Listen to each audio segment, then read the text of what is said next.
अब किन समुद्री दैत्यों के लिए अमेरिका गिड़गिड़ा रहा है भारत के सामने, तो वहीं दूसरी तरफ एक तरफ अमेरिका गिड़गिड़ा रहा है तो दूसरी तरफ भारत ने अरब देश समेत अमेरिका को एक नया झटका देने की तैयारी और घोषणा भी कर दी है। 12 जुलाई के बाद बहुत बड़ा फैसला सामने आ रहा है और इसका असर अभी से दुनिया भर में दिखने लगा है। यहाँ तक कि IMF भी रोने चिल्लाने लगा है। जानेंगे क्या है मामला, इसके अलावा बहुत कुछ। आइए जानते हैं इन खबरों को विस्तार से। ये तो अब सभी जान चुके हैं कि दुनिया भर में खाद्य संकट आने वाला है और 2023 का साल बहुत बुरा साल होगा, जहां कई देश ऐसे होंगे जहां भूखमरी के हालात होंगे, लोगों को खाने के अनाज नहीं मिलेंगे। और इस वक्त की बात करें तो इस वक्त अरब देश की कूटनीति खुद अरब देश को कूट रही है। इसलिए कूट रही है कि इन्होंने हाल फिलहाल में जिस तरीके से भारत के विरोध में एक होने की कोशिश की, ये भारत की नजर में बहुत अच्छे से आ चुका है। ऐसे में भारत कोई भी कदम चलेगा तो फूंक फूंक कर चलेगा और इसकी घोषणा 12 जुलाई के बाद से कर दी गई है। 12 जुलाई से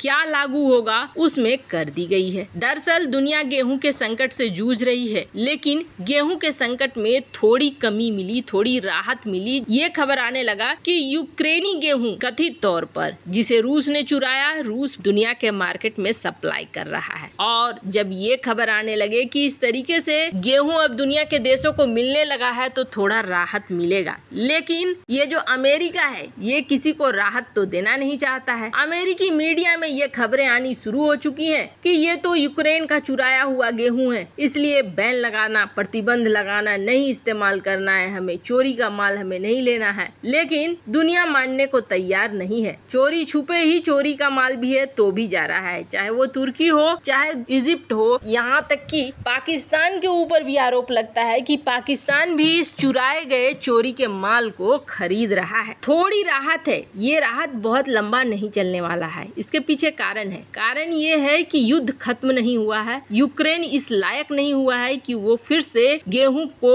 उपजा सके। अभी तो वो युद्ध से निकल ही नहीं रहा है। यूरोप का रोटियों का टोकरी कहा जाता है यूक्रेन, मतलब यूरोप में जो गेहूं जाते हैं ना, इसी यूक्रेन से जाते हैं। अब हालात ऐसे हैं कि एक दाना उपजा नहीं पा रहा है, तो फिर क्या ये यूरोप को खिलाएगा? कुछ दिनों बाद हो सकता है यूक्रेन को खुद ही खरीदना पड़े। अब ऐसे में भारत ने गेहूं के ऊपर प्रतिबंध लगा रखा है। सिर्फ गवर्नमेंट टू गवर्नमेंट डील ही फाइनल हो रही है। सरकार जिसे चाह रही है उसे ही बेच रही है, या ये कहें कि सरकार को जहां लग रहा है कि यहाँ काला बाजारी नहीं होगी, यहाँ जमाखोरी नहीं होगी, उसी को बेचा जा रहा है भारतीय गेहूं। जैसे ही भारत ने ये चीज सामने लाया था, वैसे ही अरब देशों में चल रही जो डिप्लोमेसी थी वो तुरंत सुर बदलने शुरू हो चुकी थी। जिन्होंने पैगंबर मोहम्मद के बयान को बढ़ाने चढ़ाने की कोशिश की थी वो वापस लेने लगे थे और अच्छी अच्छी बातें करने लगे थे। पर अब भारत ने जो फैसला लिया है उससे चौंक गए हैं ये देश। दरअसल भारत ने ये कहा है कि 12 जुलाई के बाद आटा, सूजी और चावल इन सब पे बैन लगेगा। हम इनके लिए भी लिमिट डिसाइड करेंगे। अब ऐसा भारत ने क्यों किया है? जाहिर सी बात है, 2023 से अगर खाद्य संकट शुरू होता है तो भारत को उसकी तैयारी अभी से करनी पड़ेगी। कहीं ऐसा ना हो जाए कि अपने ही देश में भूखमरी के हालात हो जाएं और दुनिया की तरफ हाथ पसारे कि आप हमें दे दो अनाज। और वो मंदी का दौर कौन भूल सकता है जब भारत ने अमेरिका से गेहूं मांगा था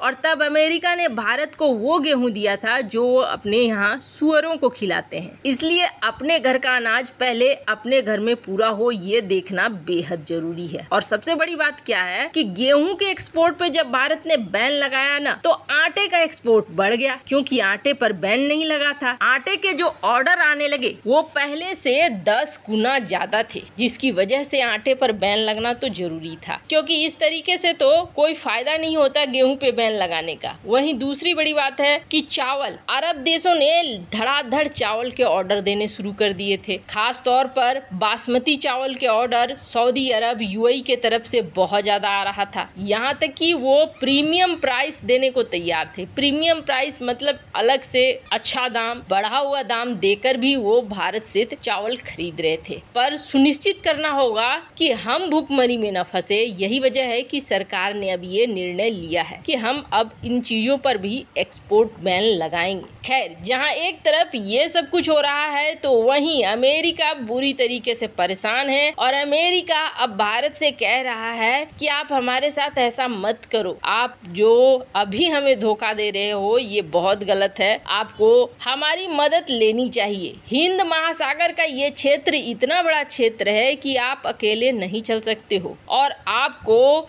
20-25 जो ये समुद्री दैत्य सिर्फ हम दे सकते हैं आपको। दरअसल हिंद महासागर का जो ये इलाका है, इस इलाके में चीन की नजर है और चीन यहाँ पर लगातार अपनी गतिविधियों को बढ़ा रहा है, ये किसी से छिपा हुआ नहीं है। यहाँ पर नेवी को लेकर हर तरह की सुरक्षा की जा रही है, हर तरह से कुछ नए नए चीजों का विकास किया जा रहा है, चाहे वो सबमरीन हो या फिर AIP टेक्नोलॉजी ही क्यों ना हो। भारतीय सेना, DRDO, HAL हर कोई लगातार इस क्षेत्र में अपने आप को मजबूत कर रहा है। इसलिए कर रहा है क्योंकि असल लड़ाई चीन के साथ जब होगी ना तो वो लड़ाई होगी नौसेना की और वायुसेना की, क्योंकि जमीनी लड़ाई में, थल सेना की लड़ाई में आप देखेंगे चीन कहाँ टिकता है, ये गलवान में दिख चुका है। इसलिए थल सेना की लड़ाई नहीं होगी, जब भी होगा टफ कंपटीशन होगा तो वो होगा नेवी का और वायुसेना का। यही वजह है कि भारत अपनी तैयारियों को मजबूत रख रहा है। लेकिन हाल में भारत ने एक ऐसा निर्णय लिया जिस निर्णय ने चौंका दिया था, क्योंकि ये बिल्कुल कल्पना नहीं किया जा रहा था कि ऐसा कुछ हो जाएगा। इंडियन ओशियन इतना बड़ा महासागर है, इतना बड़ा क्षेत्र है कि इसके सर्विलांस के लिए सचमुच भारत को कुछ बड़ा करने की जरूरत है और भारत ने ये सोचते हुए बोइंग के साथ P-8I एयरक्राफ्ट को साइन किया था। 6 P-8I एयरक्राफ्ट आने वाले थे। ये पोसाइडन विमान है जिनका काम है टोही लेना और सबमरीन हंटर भी कहा जाता है इनको। मतलब कुल मिलाकर ये कहें तो समुद्र की रखवाली के लिए ये दैत्य बेहद जरूरी है। लेकिन भारत ने इसे कैंसिल कर दिया। कैंसिल करने के बाद बोइंग अब भारत के पीछे पड़ा हुआ है कि नहीं नहीं आप इसे कैंसिल मत करो, ये बिल्कुल रेडी है, एकदम से आपके दरवाजे पर पहुंचने के लिए रेडी है। बस इसमें आपने जैसा कहा था कि आप इंडियन रडार इसमें लगाओगे और कुछ इंडियन सिस्टम लगाओगे तो इसके लिए पूरा रेडी है, आप यहाँ से ले जाओ। लेकिन भारत इसे ले जाना नहीं चाह रहा है। वैसे आपको बता दें लगातार बोइंग भारत को ये समझाने की कोशिश कर रहा है कि ये जो इलाका है इंडियन ओशियन का, इस इलाके में आपको 25 से 35 पोसाइडन की जरूरत है, लेकिन भारत तैयार नहीं हो रहा है। आखिर क्यों? दरअसल भारत अपना स्वदेशी इस तरीके का सर्विलांस विमान बनाने पर काम कर रहा है। वैसे इस मामले में आपकी क्या राय है? कमेंट कर जरूर बताएं। जल्द मिलते हैं अगले वीडियो में नई खबर के साथ।